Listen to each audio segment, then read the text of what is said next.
যশোর 250 শয্যা বিশিষ্ট জেনারেল হাসপাতাল জেলার অন্যতম সরকারি চিকিৎসা কেন্দ্র।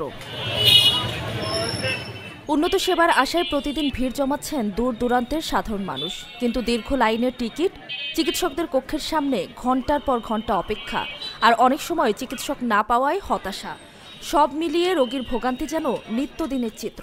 আমি তো মেলা দুর্বল, ডক্টর নেই, কথা কথাগুলো হাঁপায়ে যাচ্ছি, বসার জায়গাও নেই। ভোগান্তির এখানেই শেষ নয়। রোগীদের অভিযোগ, হাসপাতাল কর্তৃপক্ষের উদাসীনতার সুযোগ নিয়ে দালাল ও তথাকথিত স্বেচ্ছাসেবকদের খপ্পরে পড়ে কাঙ্ক্ষিত চিকিৎসা সেবা থেকে বঞ্চিত হচ্ছেন অনেকে। ওদের স্বপ্ন পূরণে পাশে থাকতে পেরে আমরা গর্বিত।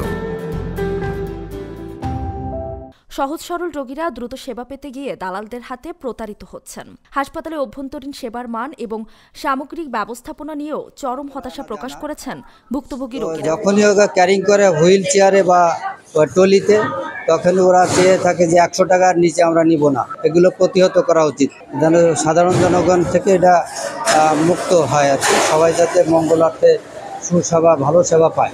এদিকে বাড়তি রোগীর চাপ সামলিয়ে উঠতে হিমশিম খাচ্ছেন দায়িত্বরত চিকিৎসক এবং নার্সরা।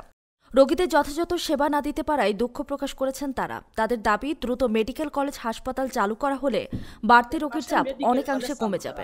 মেডিকেল কলেজ চালু হইলে এখানকার অর্ধেক রোগী কিছু ওইখানে চলে যাব, আমরাও ভালো মতো ট্রিটমেন্ট দিতে পারবো, ডাক্তারও ভালো মতো দেখতে পারবে, রোগীরা সন্তুষ্টও থাকবে, আমরা ট্রিটমেন্টও ভালো মতো দিতে পারবো। আর যেখানে 250 রোগী থাকার কথা সেখানে আমাদের 2000 পর্যন্ত রোগী থাকে। এই জন্য আমরা রোগীদের সন্তুষ্ট করতে পারি না, না ভালো মতো খাবার দিয়ে, না ভালো মতো ট্রিটমেন্ট দিয়ে, না ভালো মতো আমরা চিকিৎসা করে।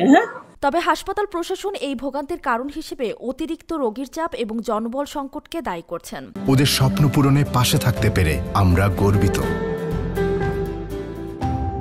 হাসপাতাল কর্তৃপক্ষের ভাষ্যমতে 250 শয্যার হাসপাতাল হলেও প্রতিদিন গড়ে 600 থেকে 700 রোগী ভর্তি থাকে, আর বহির্বিভাগে প্রতিদিন প্রায় 1 থেকে 1,500 মানুষ চিকিৎসা সেবা নিতে আসেন। স্বাভাবিক তো আছে, আমাদের সীমিত সংখ্যক স্টাফ দিয়ে যতদূর সম্ভব আমরা চেষ্টা করতেছি।